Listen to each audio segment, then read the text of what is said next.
Good evening, everyone. This is a long time off, but we're back. The Hockey Outsiders. I'm here with Shane Thompson. Shane, how's it going?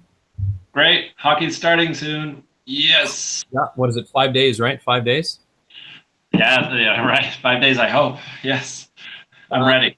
so this episode, we're going to talk mostly about fantasy hockey, but we will be back with the next episode in about 12 hours with Richard Kluche and we'll be talking about our predictions for what we think is going to happen in the standings this year. Anything you want to start with? As I was saying to you earlier, I think the Yager news is coming out recently that maybe he will come back this year. He's getting interest from St. Louis because of the Robbie Fabry injury, and Steen doesn't look totally healthy starting the year. So it'd be nice to see Yager back, and I think St. Louis might be a decent fit. So if you're in fantasy, he might be a guy to grab now off the waiver wire if he's still there. St. Louis is a nice place, a nice fit for him because it is an older team down there. And I think I think he would be better suited in a place that has some younger guys. Like I was a little bit surprised that Edmonton never scooped him up. I thought that they would have been able to work something out with him and bring him in. He'd be a great mentor for some of the younger kids coming up. But if it's St. Louis, I just want to see him keep playing. I mean, he just amazes me with his ability to keep playing at 45. So. Yeah, I mean, he seems like he's still good for 45 points at least, maybe 50, and can work on the power play. You got to hide him on defense, I would say, but The otherwise, thing with him is though, yeah, he is a bit of a liability on defense, but he's so darn strong on the puck that he can still hold guys off and keep that puck, which is hard to find sometimes in the NHL now. exactly. Yeah, there's not a lot of that. There was a whole era where guys like he and Forsberg were the kings of that, and that's kind of disappeared in the new era.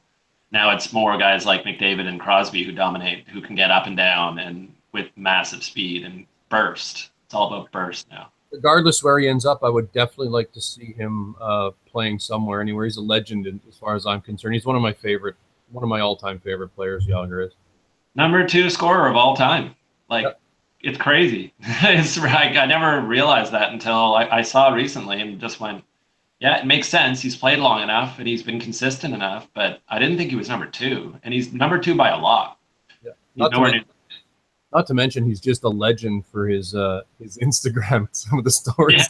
he got lived the life. He did not hold back. Yeah. It's that a guy like that who doesn't seem to hold back, he seems like he lives kind of a wild life.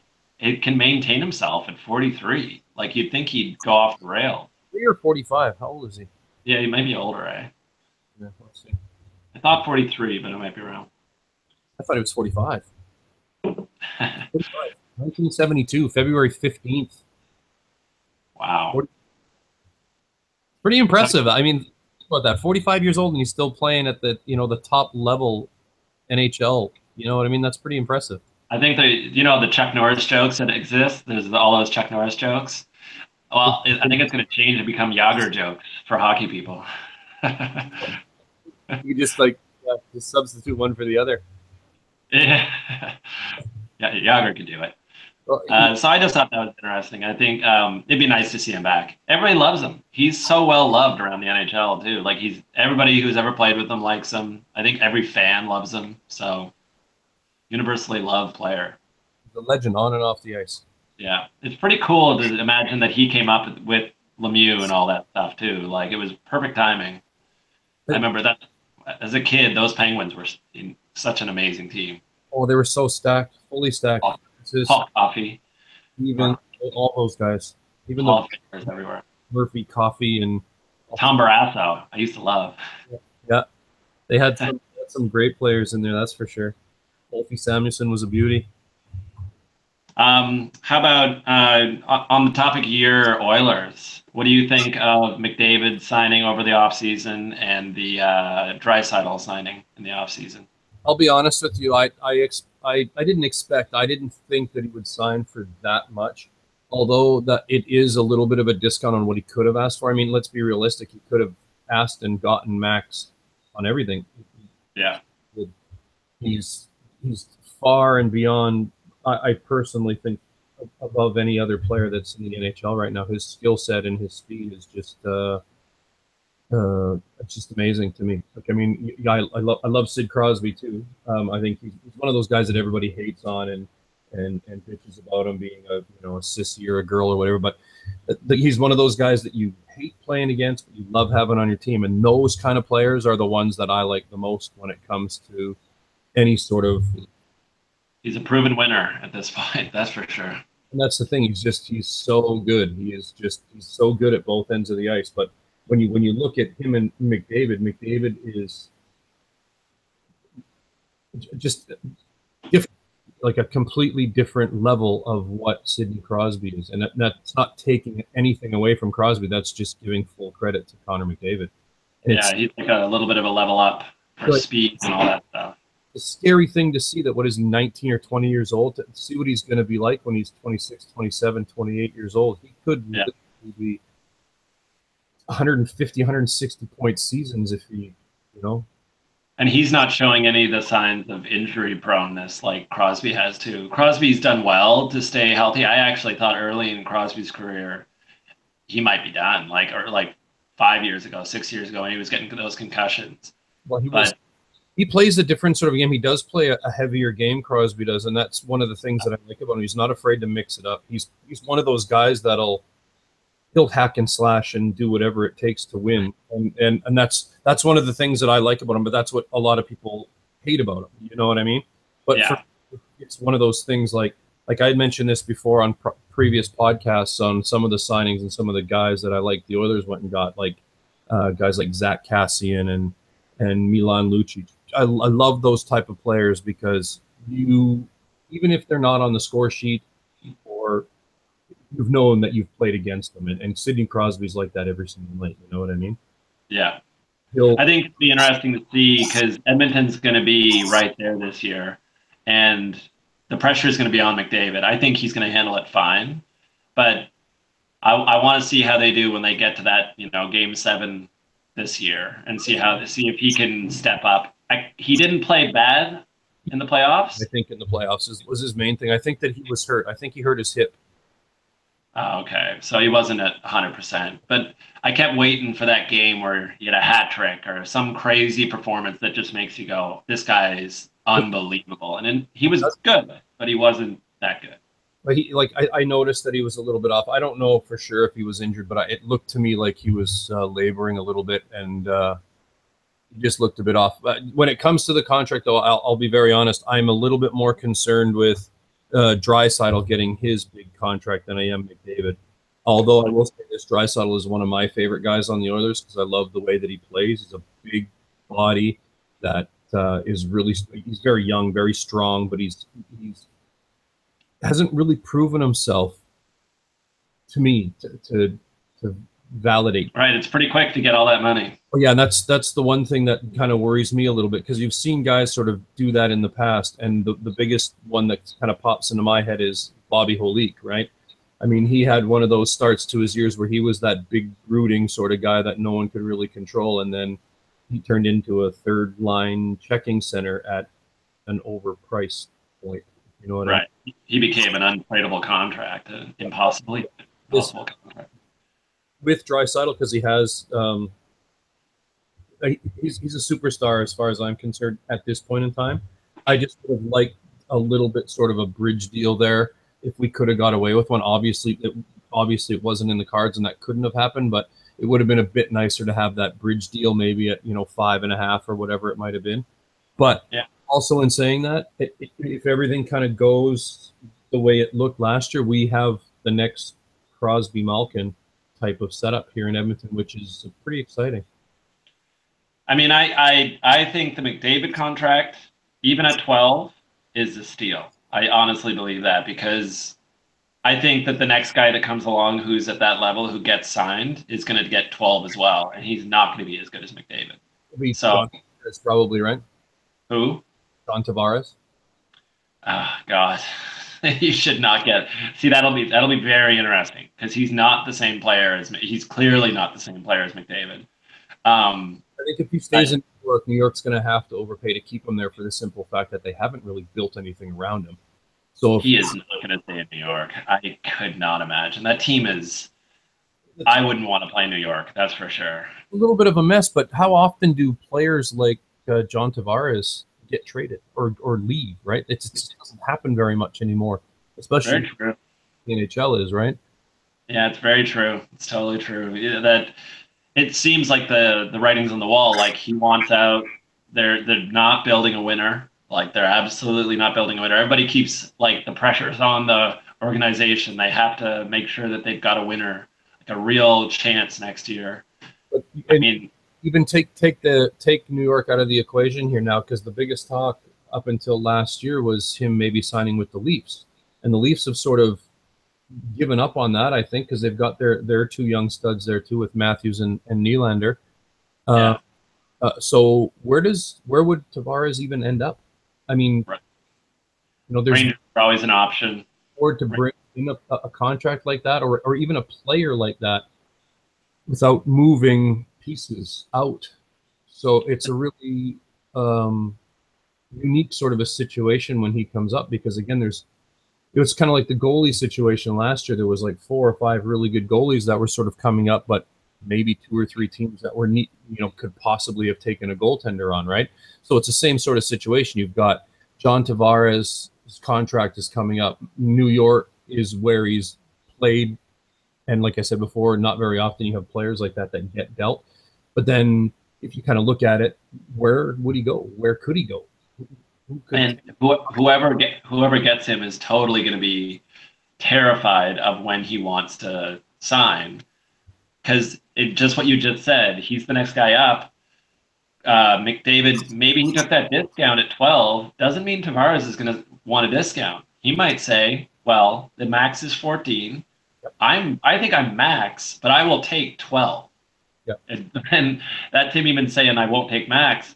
And somebody will probably pay that. I don't know, but that's the elephant in the room, is like, you're gonna have to pay him. I could see it, and he might not be worth it. John Tavares at 12 to come over there. That's crazy to me. If he got 12, like that would, everybody who's worried about that McDavid contract would stop talking real quick if Tavares got 12. It's going to be the next guy who comes up like that, right? I mean, yeah, it's a good call. Contract comes up, it's going to be right around that number, and there's not much you can really do or say about it, because the max, like you said, is 14, and Tavares could ask for max, right? Yeah, and no one's really going to bat an eye, because he does sort of consistently put up the numbers, right? It's a really odd thing in the NHL that, like, I think I just saw today Westbrook for the NBA, who is maybe the best player, won the MVP last year, but he didn't take a discount. He signed the biggest contract in the history of the NBA. So most sports, if the A-Rod NHL goes at $20 million a year like the NBA, I will completely stop watching. I know that. So I'm not saying it's wrong, but I think it's an odd thing that you look at all the other major sports, and if you can get the most, players go for it. And if they don't, they get in trouble with their unions. Their unions will get angry at them and say, look, you're McDavid. You're the best player. You should ask for the most so that the second best player will get more money. We all get more money if you get more money. But the players in the NHL are more gentlemen. It really is a true gentleman's sport, where McDavid took $2 million less than the max, even though he's the best player in the NHL. And he doesn't brag about it. He doesn't say anything about it. It's just, no, it's expected. Actually, I know a lot of people who expected he should have taken even less than that, which is, no, he shouldn't. You take your money. You're 23 years old, 22 years old. Take all your money. But I like it as well. I do think it's a great thing about the NHL, but it's just an odd thing that it's just a bunch of polite dudes who don't ask for too much. I think the NBA is sort of killing itself right now, because if you look at the way we're going to go off topic here, but the way that the NBA is structuring itself, I personally think they're setting themselves up for failure, because it's like what the NHL used to be pre-cap. You've got these teams that are buying all these players to just make super teams, and the rest of the smaller markets are just dying off. And before long, I think that there's going to have to be some sort of cap in the NBA in place. If there isn't already, I don't know. But if there is, there is, but they all go over it. Yeah, it's completely ludicrous because I mean, you look at it right now. Like I can tell you almost right now who the best three teams in the NBA are going to be next year. It's Yeah, the Cavs, the Warriors, and probably Thunder, right? Thunder now. Yeah, Thunder got Carmelo Anthony as well. So I mean, it's just ridiculous there, and they're just stacking up. I mean, what is Cleveland's got Dwayne Wade, they got Irving, they've got LeBron, they've got who else is over there now? I can't even remember. No But more Irving. But yeah, it's gotten ridiculous. It's gotten to the point where every big name player is going to a certain team just to win and just to try to compete with with the other super teams. And we used to have that problem in the NHL. It was mostly, I call it the Ranger effect, is what I call it, because the Rangers did it and they just fed off of like the smaller market teams like Edmonton every time. And I almost felt for quite a few years that Edmonton was just a feeding ground for higher market teams that had the money to spend. When you look back at the times when we had Ryan Smith and Doug Wade and all those guys, as soon as they got good, they were shipped out, right? yeah, totally. Afford to pay them. And then when the salary cap came in, I was happy to be able to at least be on a level playing ground. But then you've got to factor in where comfort of living, and Edmonton isn't the most beautiful place to live, obviously. But I mean, what is really great about Edmonton right now is that we're able to bring free agents in because of our youth and the guys that we have here. And Connor McDavid committing to Edmonton is a huge thing for the team, period. Yeah, I agree. I think you look at the most popular sport for people watching is football. And football, not like Patriots are crazy. They keep winning and winning and winning. But other than the Patriots, you could draft a quarterback number one, he becomes a superstar, and your team could be fixed almost within a year. So you could go from the worst team all the way at least into the middle or at the top even. So that's what makes football fun, is that you could be a fan of almost any team, and within 5 years, you might go from the bottom to the top. Baseball is that way. It's always baseball's not like that because there's just these super teams as well in baseball. And basketball's the worst. You're absolutely right. Like you could absolutely write it down on paper right now that that Golden State for sure are going to be in the finals, and that's not good. Like you have in the NHL, you have Pittsburgh, who's won 2 in a row, who you would think you could go, oh, just write them in. They're in the finals. Nobody would take that bet. Like not a lot of people would just take that bet and put $1 million on the line. It's not a safe bet because hockey has absolute parity. There's people this year that think Carolina are going to be like division winners. Like people think they could go from. I think it's a little overblown with some changes people think. But if you look at Columbus, I remember the same thing. We had this podcast last year, I think, right around this same time when we had the prediction thing, right? And what came out and I said, I think Columbus is going to be the worst team in the NHL. Yeah, right. And what did they do? They were first in their division in that year, right? They supported everybody. So it can happen. It can happen anywhere in any sport, granted. But you just never know what's going to happen, especially in hockey, because Yeah, I think that's what makes it fun too. Except if you are a Vancouver Canucks fan and you've been sitting for 5 years here going, okay, could we just rebuild? And I could not look forward to the season. And I don't worry about that too much because I think there's only 3 other fans. So you and and they're all my friends, and they all message me like, "It's going to be okay this year," and I'm like, "It's not going to be okay this year. It's not going to be okay." And you should want it to be bad, so we get a first pick overall. In Vancouver, we're hoping to lose to get that first pick. I feel real like I'll say I'm not a huge Vancouver Canucks fan. I'm an Oilers fan, so I can't really look at that beauty, hey?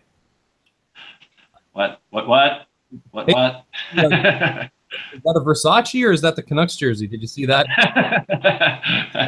It's vintage, buddy. Vintage. It's the Versace, you rich son of a bitch, you. It's going to be a long year for me, so I'll wear it the first day. Hey, look, we're 0-0. We're 0-0. Hell yeah, we're 0-0. First in the league. We're first place. And anyway, I do feel a little bit bad for the Sedins because I do think that they want to keep playing for at least a couple more years, and I feel bad that they're going to have to go through some pretty rough stretches to finish off their otherwise stellar careers. So I do It's really rough. for them there. Okay, just quickly, what do you think of? I mean, we'll talk more about this tomorrow, I think. But what are your first impressions of the big hype teams this year, like Carolina, the Jets? A lot of people are talking these teams up like they might make a big move. Well, I will say this: I think Carolina has built themselves the right way. Um, they've got a really strong base at every position, sort of moving forward. So if there is a team that has the ability and the the players to make a big move, I think Carolina definitely is there. Um, I'll say this too. I do like Winnipeg as well, but there's just something, and I don't know what the problem in Winnipeg is. They've got a pretty solid team there as well, but it just seems that they just can't put it together. But again, you look at the way that it sort of breaks down, and you have to find a place for those two teams. So who do they take out in order to come in? Right. So when you kind of go through and you look at the list of teams, I'll say this: I think the Eastern Conference is a little bit weaker than the Western Conference. Again, I think it could be more of a gong show sort of race to get in than it will be to see who's last. I mean, all of these teams could literally be lumped in together. I picked Buffalo to be my dark horse last year, and I'll stick with them this year. I think they've got a great young team. And I think they are probably the closest for me, followed by Carolina for making the jump. Yeah, if you look at that division, so you're right, people have to drop out. So last year it was Washington, Pittsburgh, Columbus, Montreal, Rangers, Ottawa, Boston, and Toronto. And then the first out was Islanders. Yeah. Islanders won 41 games. They were better than I thought last year. Tampa Bay is probably going to win the conference this year. I think they'll be the best team in the conference this year, having a healthy Stamkos back. And Steve Yzerman, by the way, has done a fantastic job there in Tampa Bay. I still don't know how he does it. I still think that, what's his name? The defenseman that they have that plays with Hedman. Strawman. Anton Strawman is the most underrated defenseman in the entire NHL. Well, that's on a fantasy note. Be aware of that with Hedman this year. That with Stamkos back, it is going to totally affect how much power play time Hedman will get, and that's I wouldn't expect the same season from Hedman, who is maybe the third best defenseman, but I would expect 10 points less. I would expect like a sizable difference because when Stamkos is back, it totally changes their power play. Mm-hmm. So. There's talk now that they have committed to playing Kucherov with Stamkos, under the suggestion of Kucherov and Stamkos. Stamkos asked for it last year, I do believe, but it was never afforded to him. But from what I know now is that Kucherov said, "Look, I want to be playing with Stamkos," and they are going to be put together for as long as they have their chemistry, I guess, which is obviously gonna help. I mean, that first line is gonna be pretty deadly. I mean, that's a team that. You're right with Yzerman, they just do it right. And what I think they do right the best is they let young players play in the right role. Kucherov, 3 years ago, was nothing. Like, he was this guy that had good hype coming around him about his scoring, but a lot of teams would have held him back for years. And they just, boom, they gave him minutes. They let him play a little bit, and he showed he could do it, and they kept him going. And it's just grown and grown. Yep. So I'm gonna put. I found this very strange. I've done, as you probably well know, I've done 4 fantasy drafts already, with 2 more upcoming in the next few days. I do 6 to 8 every year, and getting Stamkos as late as he's gone in almost every one of these pools has been one of the lower round gems, I think, from the year, because he's. If you remember rightly, last year, the year before, he's a high first rounder, 4th, 5th pick at most, and he's dropped down to 2nd, 3rd round. It's really crazy. People are underevaluating how good he is. Yes, if you play in a league that is roto and you're building up stats over a whole year, the injury risk is a real risk. But if it's head to head you're playing, take the risk for sure. Take the risk, because when he plays and he's healthy, He's dropped He's off, top 5. and Like, lucky to pick him up in the was it late second, third rounds of most of my pools, which is insane. the one we've already done, I've got him in. You got him in the second or third round there as well. Yeah, I got him like late. I got him at the very end. I think I got him at the last pick of the first pick in the second round or something like that. First two. I'll take him there. I was hoping he'd come back to me. He was close. Yeah. So that's a good. I mean, so there's another team that was out last year. So that's Tampa Bay was out in the East. Well, if you Tampa look Bay was kind 10th. of, and I think Pittsburgh's very safe. They'll be in a playoff spot. I think Washington will be in a playoff spot. I don't know if they're going to be up near the top there next year, mind you, but I think that Tampa will be up there. But again, you take those 2 or 3 teams away, and it could end up being just a shit show to see who gets there. I mean, every one of these teams underneath there has a very legitimate chance of making the playoffs. The teams that I'm most are like Buffalo, I like Carolina.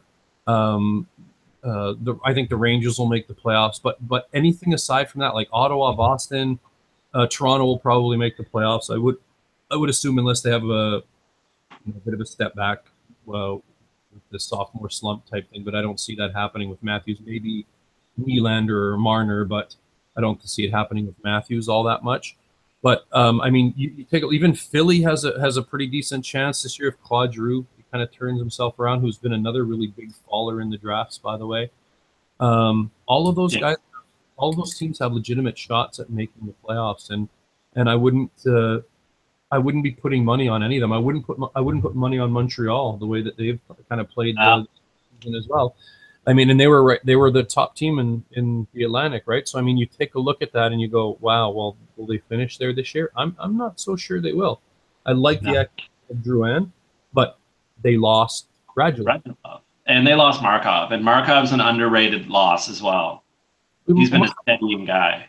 But they didn't. And the biggest thing there was they didn't have somebody to replace him. Was the biggest thing, right? Usually, when you're going to lose a guy of that age, you bring in someone that can replace him, and they didn't really do that.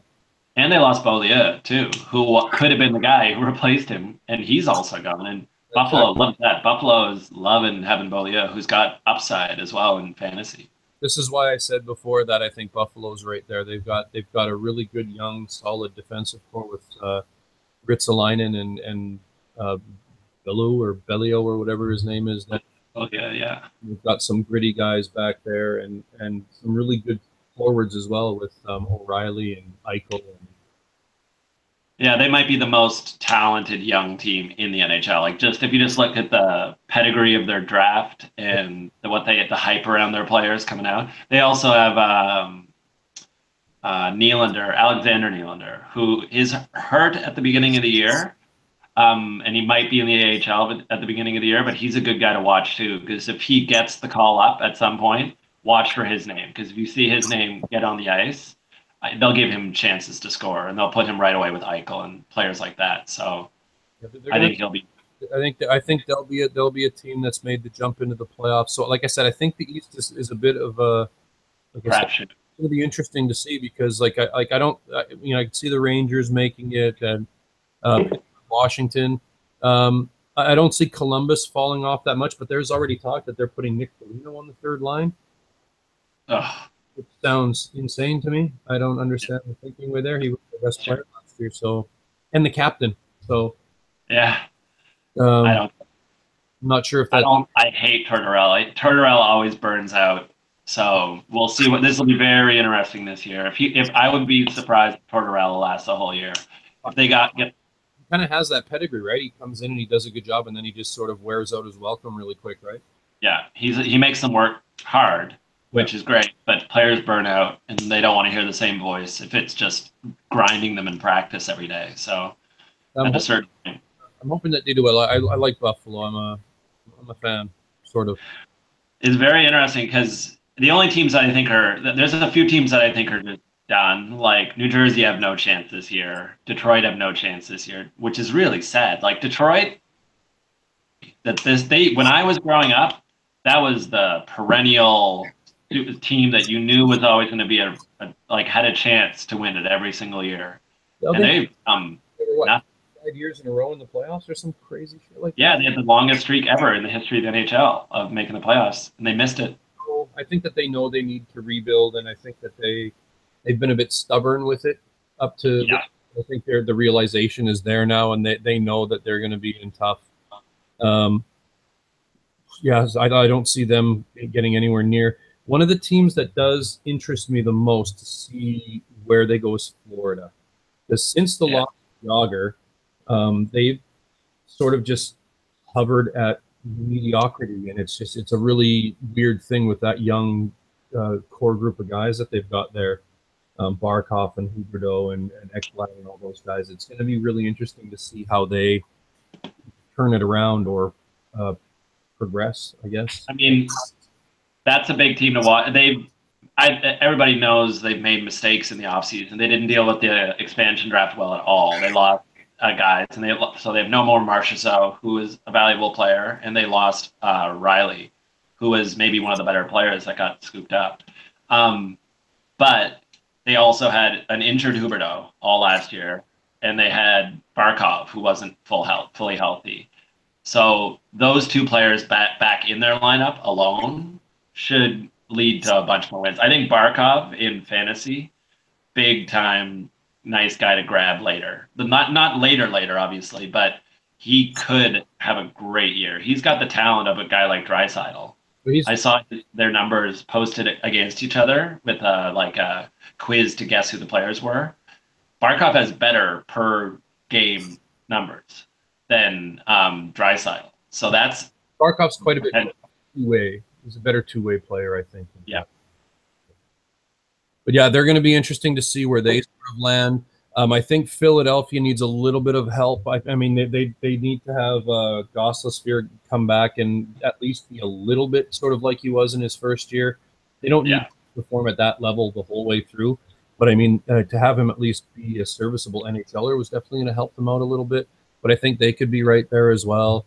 I think Provorov is going to be a really, really good player for them. And Carolina. That I think those three teams will sort of make the push up there. Interesting to see what the Islanders do.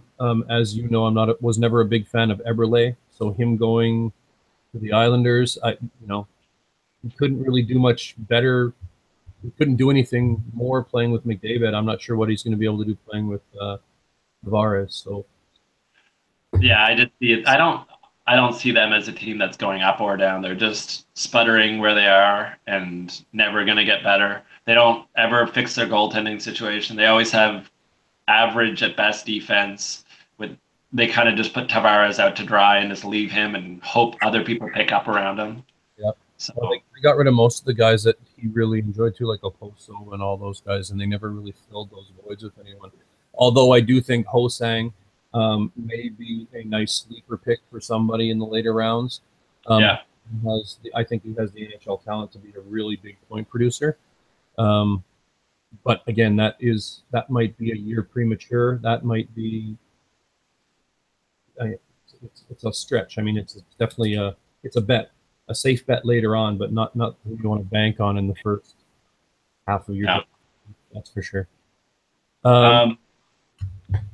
I would say so. Buffalo's a good call. Another player on Buffalo that is dropping, I noticed in fantasy, is Okposo, who I think because of his injury, his numbers don't look great. But if you go again per game, now his injury is much more risky. Like he was having like weird vertigo symptoms. He was having clear like heart compression syndrome stuff going on, which can be very scary when you look at a guy like Clark MacArthur in Ottawa, whose career is just done out of nowhere. He was like a valuable player to a career is over. Couldn't pass his physical this year.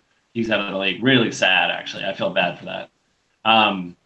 But the Okposo, if he plays, has a lot of value, I think. But you are taking a real risk with him.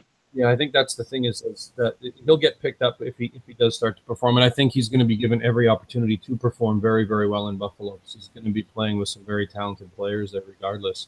Yeah. So he's going to be given every opportunity to really perform quite well there.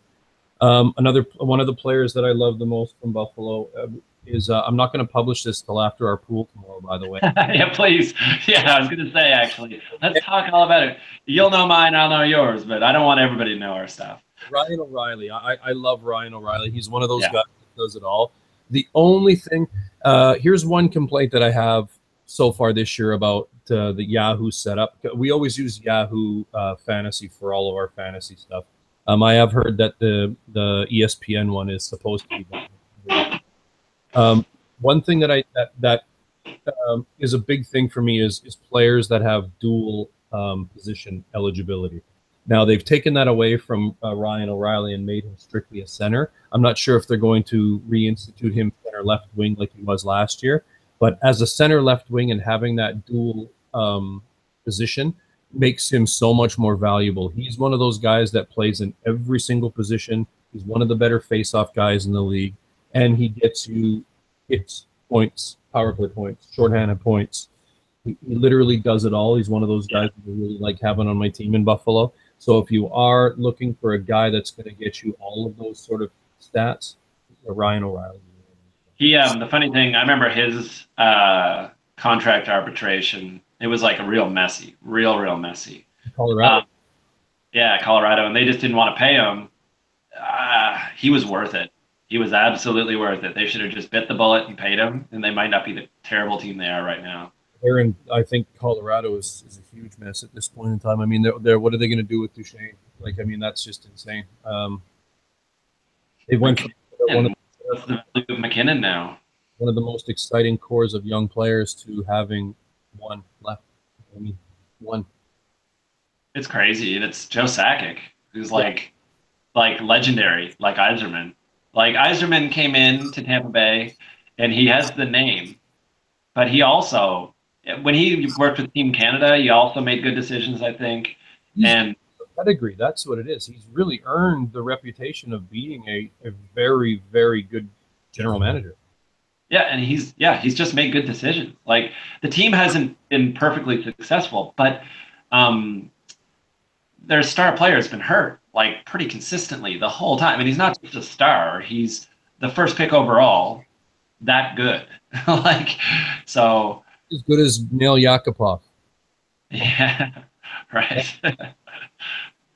Oh God, is he out of the league? Is he still in the NHL? Yeah, he had a 3 assist night a couple nights ago in the preseason. Oh, he's back. Draft him. Yeah, he's a flyer. He's a late round sleeper. There he is. 4th round, folks. Take him. To take Yakupov with one of his first picks, that'd be fucking amazing. But Sakic, has just in a very short span destroyed that team, and they don't have a lot in the farm. They don't have any like better cupboards either. That's the thing. Like I like Zborov, but again, playing on that team, there's just nothing there. There's no support there for him to succeed. And fallen in that trap the last couple of years, taking Duchesne and taking McKinnon, and they put up 50, 55 points, but their plus minus is enough to just drive you absolutely loopy. Yeah. So that's the thing. I just can't bring, if we like our leagues that we play do have plus minus. I don't like plus minus as a stat. I'm pretty much against that as a stat in general. Big fan of minus either, but I do like playing with the stat, but I don't. Yeah, I'm not a huge fan of the actual of it. I just don't think it's a fair stat when it comes to the best shutdown defenseman in the NHL has to play against Crosby.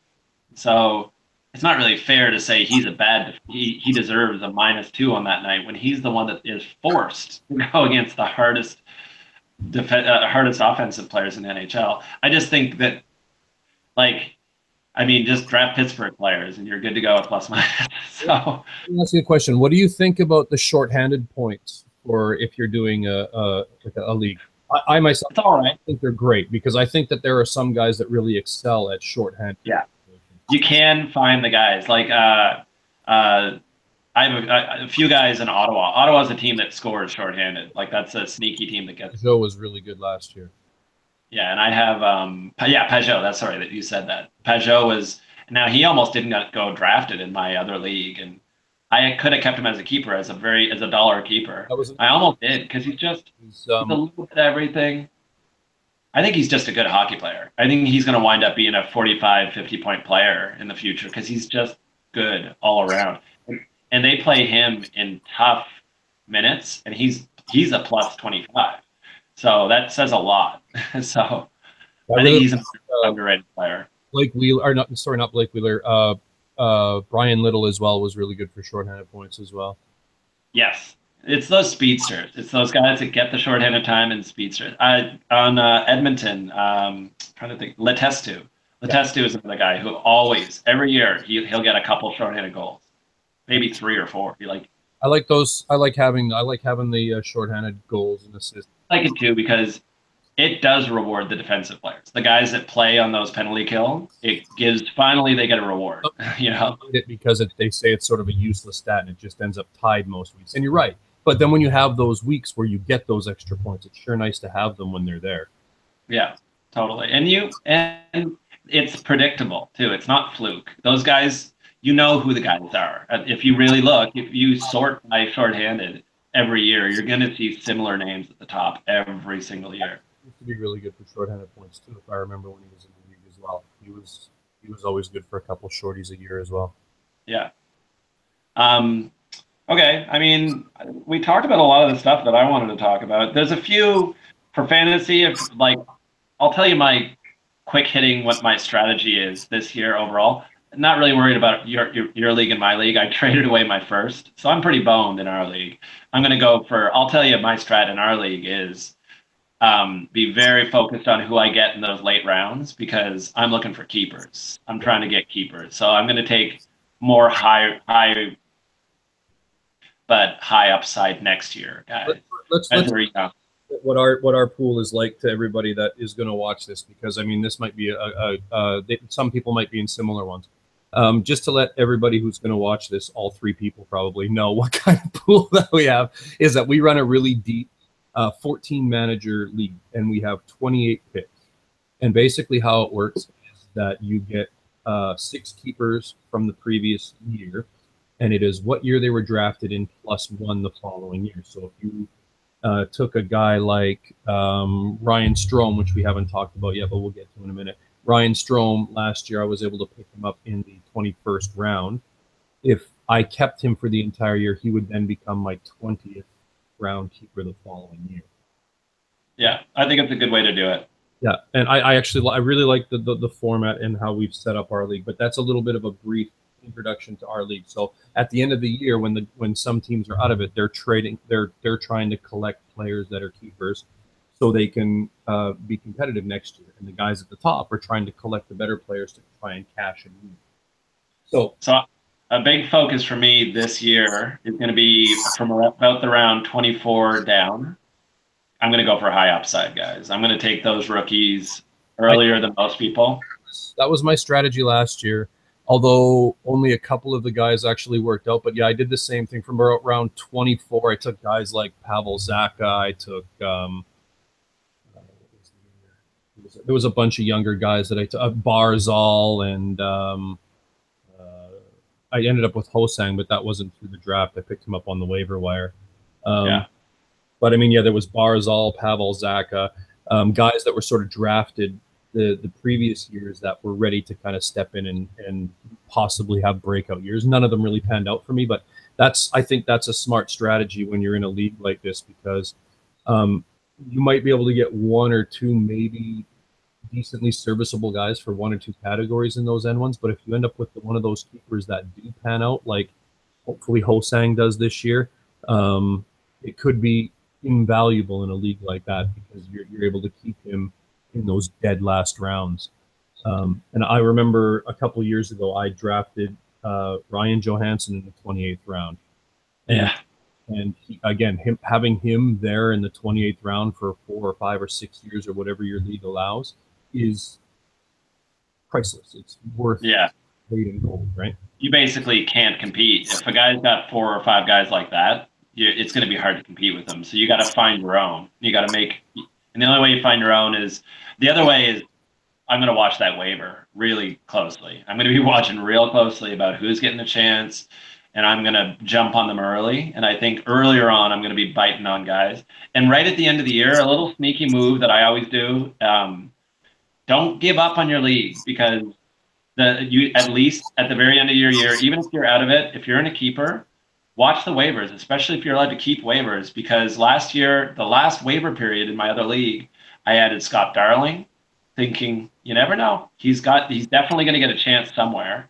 Now, Scott, I didn't keep him in that league, but Scott Darling as a last round keeper, it's a pretty solid little goalie to have. So keep an eye on things like that. Low risk, high reward, right? I mean, if he goes into Carolina and he's the starter, and Carolina does do what I said that they have the capabilities to do, that's a priceless pick right there. You've got him in the 27th for the next 4 years at least, right? In the same league, I got Hosang in that last week. He's sitting on the waivers, not playing great. He wasn't playing awesome at the end of the year, but doesn't matter. I was out of it. So pop him on my team. Get those highest upside guys that you never know. Their off season might get the best reviews ever, and they might wind up in the first line the next year. So, but also you have to worry about taking them early in your draft. So do be a little bit cautious that way as well. You don't want there's advantages and disadvantages, obviously, of taking a guy a little bit too early. I mean, if he does pan out, great, then he's worth that pick. But the later that you can pick up some of these sort of under the radar guys is the better. It's incredibly rare for a guy to be like Werenski was last year, where Werenski just came into the league and was boom. He was bad the second half, but that first half was unbelievable. Menneberg too in Columbus both had that sort of flying under the radar and then just sort of to sort of start them. Keep an eye on Bjorkstrand this year, because he will get the same role Wenberg had last year. He'll get the same chance. They're going to give him the chance to show he can score. What did you say his name was again? Well, let me just write that one down. Did you say Bjork? Yeah, damn it. Whatever. I'm out of it this year, so I'm not giving up. I got a lot of mid-round picks. All those first-round picks became a rivalry that's to at least settle on your weekly head-to-heads at least now anyway. My other strategy this year, which is it kind of goes along with, I'm kind of out of it, but I'm going to go for the secondary categories more than I normally do. Normally, I really focus on scoring. I think everything else will work out if you get scoring, but it has not worked out for me the last 2 years. And the last time I won a category league was 2 years ago. And it was when I had Byfuglien. And it was just every week I would dominate blocks and hits. I didn't just have Byfuglien. I had a lot of guys like that who I put them all. I used Roto Pass or something, and I could put all my statistics in and then create a whole new rankings based on that. And it had guys like Latkinsog way up at the top of the list. It had Byfuglien way up at the top of the list. And I followed it, and it worked, and I won that year. And I kind of forget that I played another dynasty, which is my the league I care about the most, which really just focuses on points, assists, game-winning goals, very simple statistics. So I've learned through that to just go for scoring, but not anymore. In my other leagues, the other leagues I've done this year, I've really made sure to get a couple bruisers that get the hits, and pay money for them. Like if it's an auction, you're going to have to pay. Like we had our auction recently, and a guy like Komarov, did you get him? Who? Komarov. No, I didn't get Komarov. He went for a ton. Komarov went for, in the auction, I think it was like $15. Wow. They all go for so much. But I did get Ristolainen, who is underrated for his secondary stats. And I got a couple other guys like that. I did pay up, and it was just, you're going to have to pay. If it's a categories league and people are aware, you're going to have to pay. But I take the big strategy that I sort of use is and I mentioned this to you before, I think that face-offs are a very important stat for the simple fact that you get bonus points, bonus assists, and stuff like that from getting just face-off wins. Like how many times do teams score right off a face-off in the zone?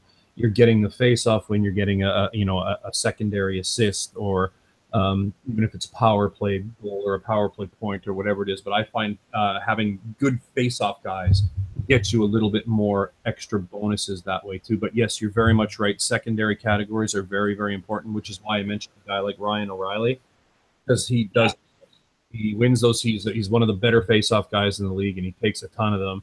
He hits. He plays in every position. He plays shorthanded. He plays power play. He plays all of those positions. He's one of those guys that gets you multi categories. And one of the bigger strategies that I use, my record. I mean, I do fairly well in the fantasy stuff. I didn't do very well in hours last year, but I think I was in 8, and I think I had won 6 of 8, I believe. But I don't hold too much stock. And this is going to sound a bit weird. I usually leave my last couple of defensive slots for hitters and blockers. Yeah, because I made this mistake. I think this year we're going to see. This is going to be a good interesting because I've stacked my defense in one of my leagues. Not really intentionally, but they just went for so cheap. People were not paying up for them. I think everybody had your strategy, and I got guys that were worth $50 for $30. Like I got Shattenkirk for nothing, like for 25 or something like that. And Shattenkirk's head PP guy on Rangers should be great this year. I'll always take a couple of, like, if they're available in the right times, I'll take a couple of high offensive defensemen, but I always leave those last 2 spots for hitters and blockers. Guys like Radko Gudas or Brent Seabrook or even Zdeno Chara at his age. He still puts up his penalty minutes. He gets his hits. He gets his blocks. He'll fight every once in a while. He's one of those guys that's overlooked a lot, but still puts up valuable points to get you certain categories. Radko Gudas is another very good one. He's a hitting blocking machine. Adam Larson's this. Larson, I was just going to say, Larson's underrated. I have him in that league as well. He was one of the guys I got late for pretty cheap, actually. And he's crazy for the category. And he's getting more of an offensive role as well. So, I mean, he's able to do a few different areas. So, yeah. So just listen. You would just – this is my defense in that league. I have Hedman, Peter Angelo, Shattenkirk, Ristolainen, Larson, and Ian Cole. Yeah. It's crazy. So I paid up for defensemen. I didn't pay that much, though, like comparatively to what I thought their value should have been. But I do see your point because late in the draft, like I got Ian Cole in the reserve round. Yeah. And Ian Cole got 164 hits last year and 194 blocks. And he got 26 points. Yeah. So, like, that's a valuable player, and that's for nothing. I got him for $1. So other nice guys that are a little bit higher on that list, like Oliver Ekman-Larsson, sort of does it. Puts up points, he hits, he blocks, he gets his PIMs as well. This draft's not a very good one. I've got Letang, Klingberg, and Ekman-Larsson, but I actually left one defensive. I didn't draft the defenseman in this one on purpose, so I can just go over the waiver wire. Because again, you're going to see guys like Radko Gudas are just going to be sitting there, especially in leagues that are a little bit not as deep. If you've got 10 to 12 managers in it, you're going to be able to find some really good hitters and blockers. I do love Brent Seabrook for that. He hits and blocks. He's always one of the league leaders in block shots. Of course, Shea Weber, but he's not going to be very easy. You know who I think is a really nice pick this year, and I know it's an obvious one. Ovechkin. Ovechkin had his most down year ever last year. It's 65 points, was very ho-hum for Ovechkin. But that he still gets, if you have shots in your league, he's still the top shot getter in the NHL. He gets 200 hits. Yep. So even if you just put him at last year's value, 65 points and all the same stats, he's great in categories. He's still easily a mid-first rounder. But if you add that Washington's going to need him to do a lot more this year, he's going to be like he's never been. I guarantee he's going to get 80 points this year. And I think he's going to be right back to his old self. I think he is a sleeper to be top value of any player in category leagues. Maybe. It depends how weighted hits are. But if you have hits and shots as categories, I had last year for the first time in any of my leagues I was able to draft Ovechkin. Yeah. I didn't finish well in that pool. Yeah. It just so happened that it was a bad year for him. But I always wanted to have him because he does almost single-handedly win you 3 categories. Single-handedly almost wins you the goals category every single week, hits and shots. I mean, when you've got a guy that can do that much damage on 3 categories, and no matter how many categories of a league you're in, that's extremely valuable of a player right there.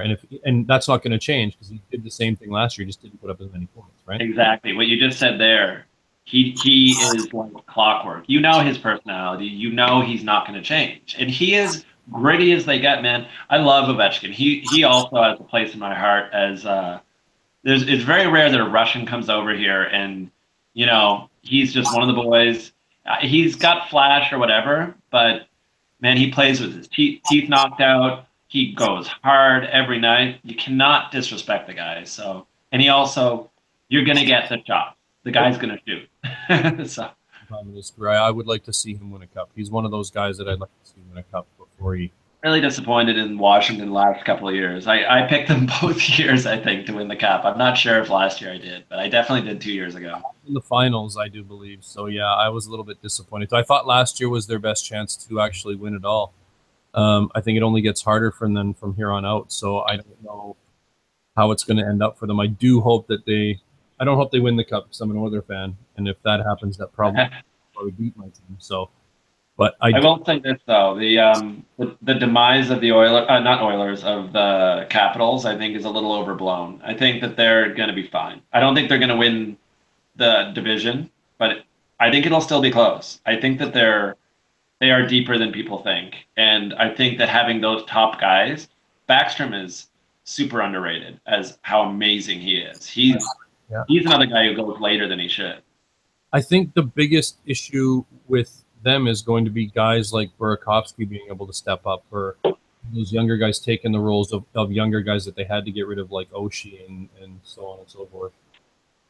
Yeah, they've and Oshie played out of his mind last year too. He won't be as good this year. He had the highest shot percentage, I think, of anybody in the NHL, which is just not repeatable. Watch him going down big time.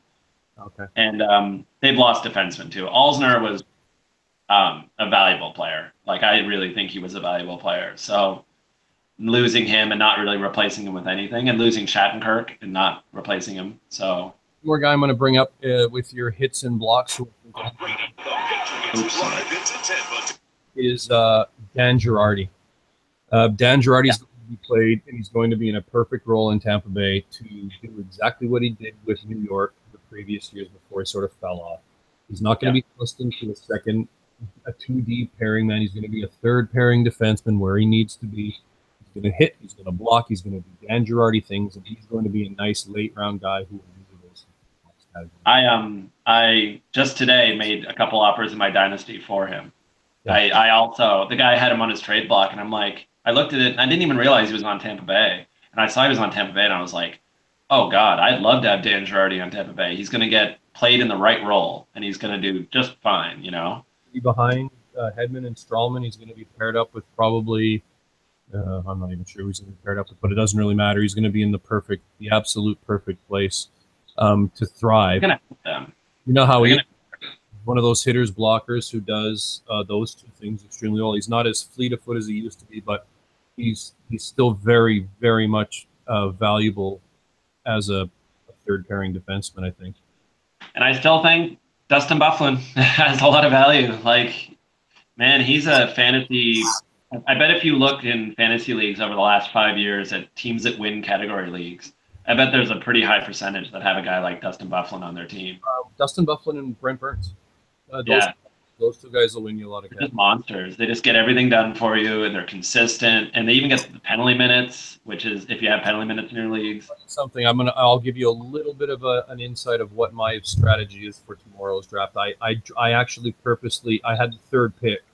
I won the third pick in this year's pool, and I actually moved down to fifth, and I'll tell you why I moved down to fifth.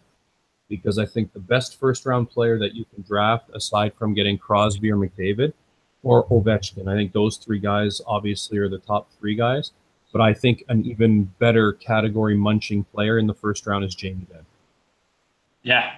And I will be taking Jamie Benn with the fifth pick. And Dallas are absolutely primed for a rebound. He was hurt most of last year, they say. I think he's going to be. I got him in the other league, and I got him at the price of about a second rounder.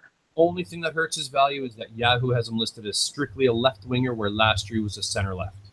But on the other side of that, if you go positional, left wing's the weakest position. So, I mean, at least it's the position that is the weakest in the NHL. Like, left wing sucks. So he's the guy I'm shooting for in the 5th pick, and there's a reason why I took him in the 5th. I know that the first guy is going to take McDavid. I know that Crosby goes second. The third, I can't remember who's third in ours, but the third place guy is probably going to end up taking either Ovechkin or Matthews, and then it's Patrick Kane, Matthews, somebody else before Ben, and that's the reason. And coming back the opposite way, I've gained basically 2 spots in order to get my next 2 rounds worth of players. So that was my strategy there. Yeah, I like it. I totally. I mean, Dallas. Some people are saying they think they're going to win their division, and they're another big riser on a lot of people's boards. I agree with a lot of it. The fantasy rebound, like, they were bad in fantasy last year compared to what they were the year before. That was the team. If you bought in 2 years ago to Dallas, like Klingberg, Jamie Benn, Seguin, all those guys, you won your league that year. Because this year when we compared the one pool that we were in together, and you sent me the list of your 3 guys, I said, well, I was happy as pie getting Ben, Seguin, and Letang. Was it Ben, Seguin, Tavares, and Letang in that pool? That's just insane. Yeah. Insane. Oh, in the one I just did, the auction one, you mean? Oh no, the one we had the one that we were in. Oh yes. That league was crazy, though. Yeah, I almost can't even, because I love my team. I love my team, but there's definitely some weird stuff going on. Like, you were right. There were homer picks for sure. So that's kind of what, like I said to you before, it wasn't anything. It's a free one. We're just playing for a prize, and those guys are all Oiler guys. So, but I mean, it's a fun one anyway. You guys are playing for second place, is what you meant to say. And I kept sniping your guys at the other son of a bitch. Yeah, I don't know. The sad thing for me is I'm in an era where I can't even draft anybody from my own team, Vancouver. It's really, you're in an era where you've got Bo Horvat, who could go in the later rounds, right? I mean, he'd be a pretty decent pickup in there. Yeah, I kept Boser in a league.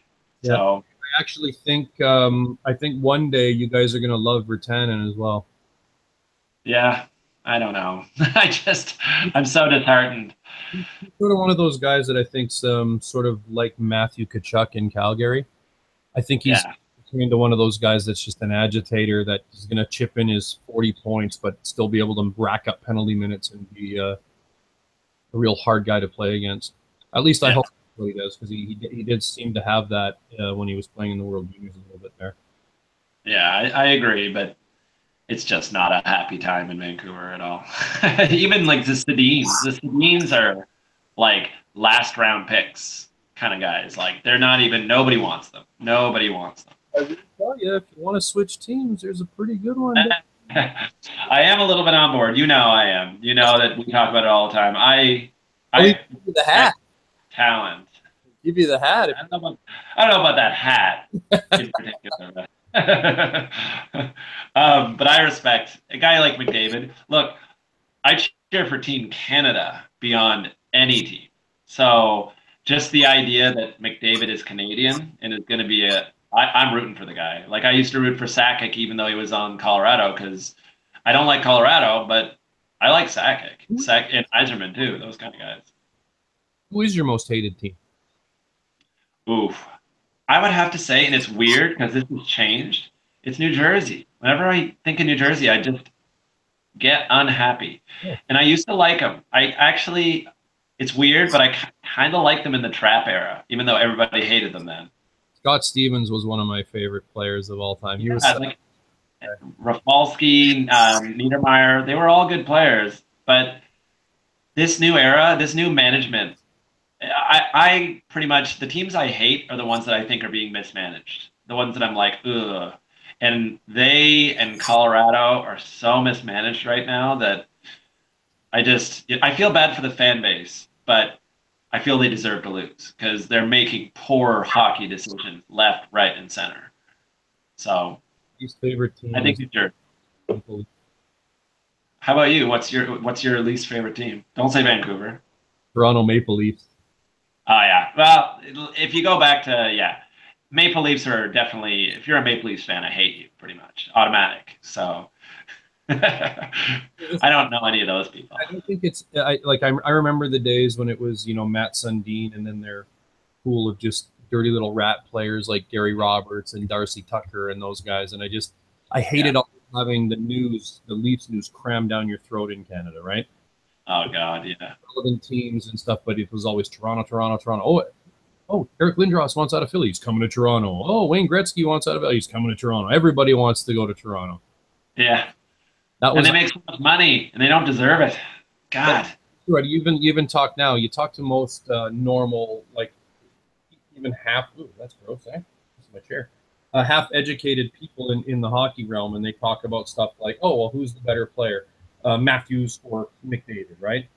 But you've got the media that will actually argue to the point that it gets ridiculous that they think Matthews is better than McDavid, and it's insane. I'm not taking anything away from Matthews. I think he's a great player. He is going to be a great player, but McDavid's just on a completely different level than anybody in the league, and Matthews isn't even close to being on Crosby's level yet. And they're trying to force feed Matthews being a better player than McDavid. Matthews is on Jamie Benn's level. Yeah. Not on, which is good. It's amazing. Yeah. He's on Tavares' level. Like, he's on those guys' level. He's at the tier just below. And he's got to prove something to be up there. Even Ovechkin, I put above him. Like, well above him. Yeah. Just as an overall player. Like I said, that's the part that annoys me the absolute most is the fact that you can look a Toronto media guy who should know better in the eye, and he'll honestly believe and tell you that he thinks. Awesome. Yeah, well, he's their great hope, though. So, I mean, watch the draft shows, right? And they said the same thing. Who do you draft first, McDavid or Matthews? Well, it's not even between McDavid and Matthews. It's God, put me in those leagues. Yeah. Like, why are you guys drafting a guy like Austin Matthews ahead of Crosby or McDavid or even Ovechkin or Jamie Benn or Stamkos? Right? It just doesn't make sense, right? Yeah. But Carlton's not hurt. Like, there's so many guys that are better. Yeah. Well, that's what they said. They're saying that. Oh yeah, well, Austin Matthews and what's the other kid's name? Nylander. Not Nylander. Marner. Marner. Yeah, Marner and Matthews are better than Draisaitl and David. It's not. Marner's a good player. Like, they listen. But that's a team who I think that McDavid is so far above either of those two guys that even if Draisaitl turns out to be less than what anybody predicts him to be, I still think that we're a better pair than that because McDavid is just so much better than the other two. It's not even close. If you really know hockey, it's not even close. McDavid is a generational Gretzky type of player. Like, he's that kind of player. He's not a even, Jaromir Jagr was never a Gretzky. He was consistent, but he's not Gretzky. McDavid has the potential to be like Gretzky, has that kind of potential. And so does Crosby did too. And I think Crosby's, in the conversation for the top 2 or 3 best players of all time now. I think he's delivered. Absolutely. I think he's absolutely delivers. But if you just look at championships alone. Stanley Cups and not be included in that sort of a conversation. Exactly. In this era, it's a different era too, where you can't just stack up a team and just win over and over. You have to have great management, great coaching, and the ability to get new players in, like Justin Schultz, and make them have career years. Justin Schultz makes me. There's a guy who's going to go down this year. He'll have he'll still be plus a lot, and he'll get some. We'll give their credit. They played him exactly where he should be playing, and they gave him every opportunity to succeed. We didn't have that luxury in Edmonton when he was here, unfortunately, but it's good for him. But it was just too bad it's with someone else. Schultz was the epitome of the bad era of Edmonton. He really was the epitome, where it wasn't really his fault. He had skill. It's just that team was designed poorly. They never had defensemen. They had nobody that could hold their own on defense. So they all got left out to dry. I remember last year we had the same sort of discussion. I had asked, I can't remember who was on. It might have been Mark or someone else. I can't really remember. But I remember saying the same thing. Do you think Edmonton was just unfortunate? I know it sounds really stupid to say because they had so many first overall picks, but do you think that they were just unlucky in the first overall quality that was available to them? Because if you Yeah. look at certain ones, right, like certain ones really stand out: Tavares, Crosby, Ovechkin, and then you look at the ones that Edmonton had, Yakupov, Nugent Hopkins, Taylor Hall.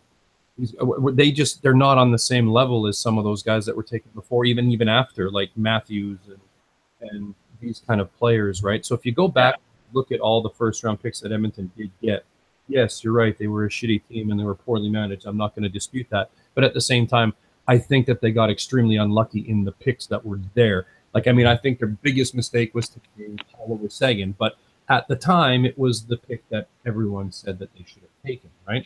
So, I mean, you blame them for that one at the time.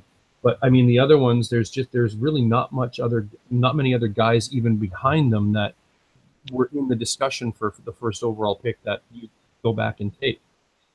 I mean, yeah, you could say Landeskog or whatever it was, but is that really that much of a better player? Does Landeskog put us in a good Colorado win right now? Exactly. So that's what I mean. So it's like I said, I think that it was a little bit unfortunate. It's unfortunate that they suck so bad, but it's also very unfortunate that the picks that they were actually given or got, I guess you could just say, it just so happened to fall in a really sort of weird. I mean, it's all a lot of like drafts are fluke. They really are just fluke. Like they are and they aren't. Like when you're drafting later in the round, finding value there is a skill. Like you can find guys in the mid first round that turn into great players. Lidstrom's probably the best example of that, right? He was a third round pick for Detroit, wasn't he? Oh, Lidstrom was third round. Not sure. They definitely Zetterberg and Datsuk were definitely fourth or fifth round picks, which is that's why Detroit had that great reputation as like, oh, anybody Detroit drafts is going to be amazing because they can find the gems. I think Lidstrom was the third round. Yeah, maybe was drafted in the 53rd overall. So that's second round. Second round? Yeah. Third overall, which was, it doesn't really say. It doesn't really say, but yeah, 53rd overall. You said Zet was late as well?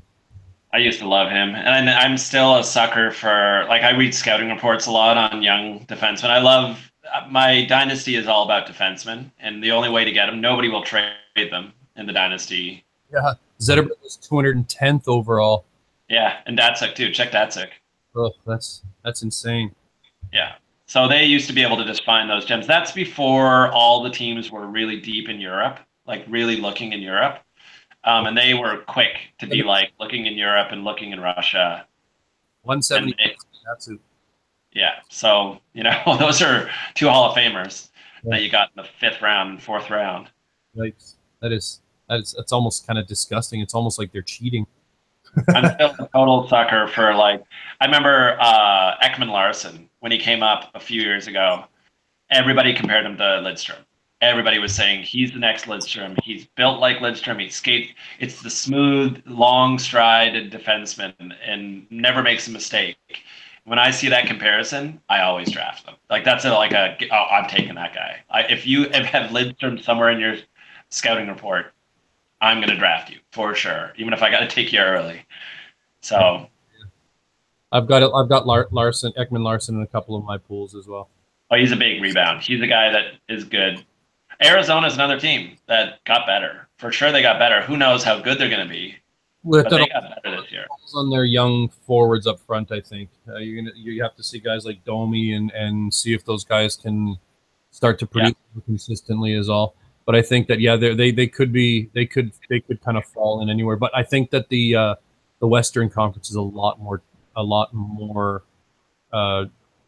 tougher to move teams in and out of there. Yeah, we should leave some of that stuff for tomorrow because I'm sure that'll be more. Tomorrow will be more of a like standings debate. Yeah, that's right. So right, why don't we leave it there? Eh? We call it. We done? Yeah, sounds good. Over. And so let's focus tomorrow, I'd say, on standings. Yeah, we'll do we think are going to do great, and that's about it. Eh? We'll do some standings predictions, and we'll do some who How about some trophy predictions as well? What's that? Sorry. Trophy predictions. Norris. Oh, sure. Not Conn Smythe, obviously, but Art Ross and all. North is a fun one, and rookie. Rookie's a fun one too. Sure. Sure. And maybe Vezina. I like the Vezina too. In that one, Cam Talbot. Come on, let's be real.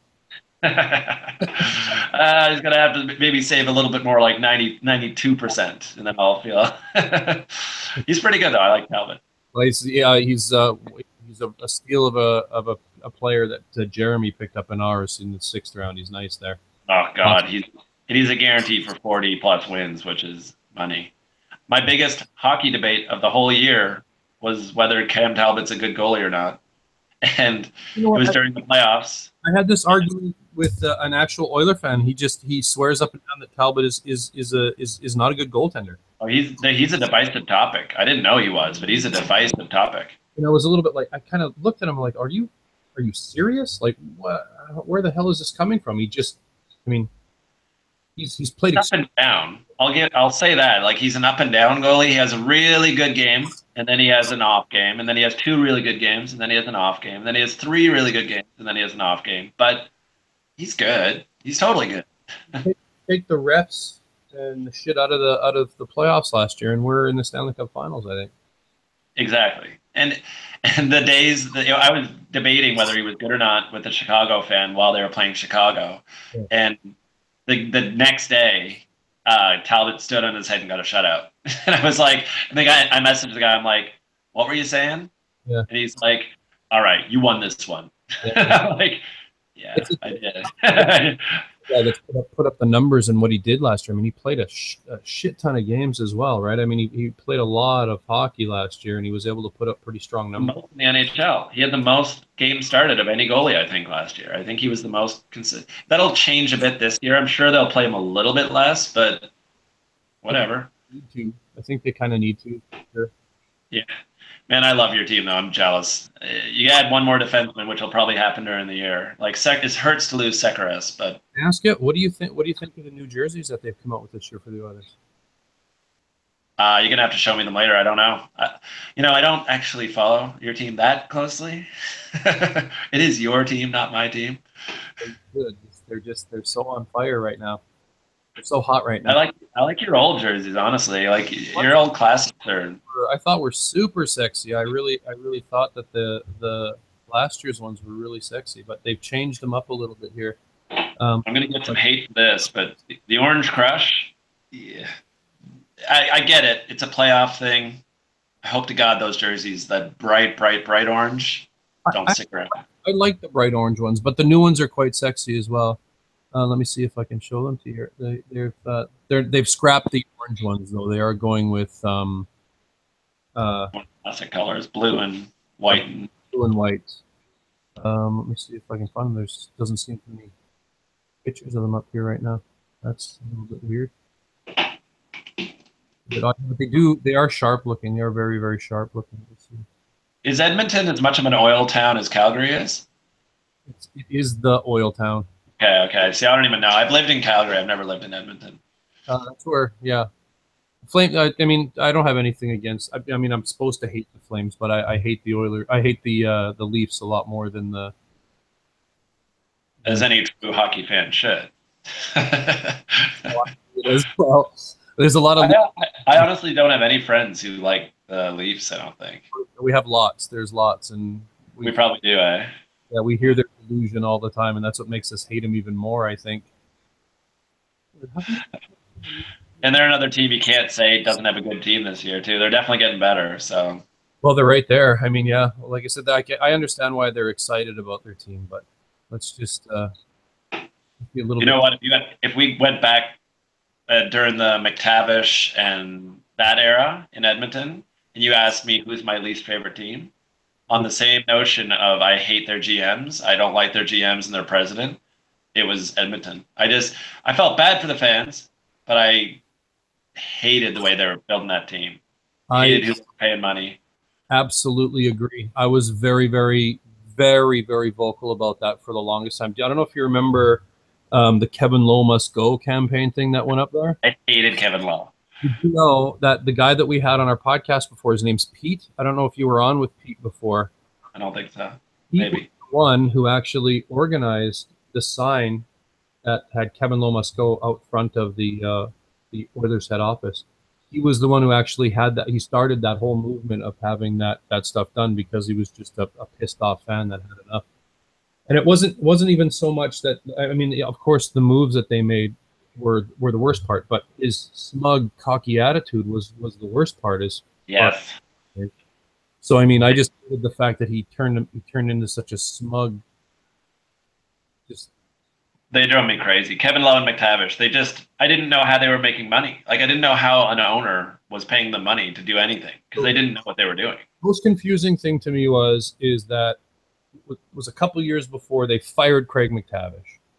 Okay, he was the coach. They fired him because he didn't do his job. They fired him. 2 years later, they rehire him in a promoted position. Yeah. Like, He must be like, the two of them must just be smooth talkers when they get in interviews. Like, that's the only thing honestly, that's the only thing I could figure, because like that owner must have just somehow been wrapped around their finger, because they were doing nothing that showed that they deserved anything.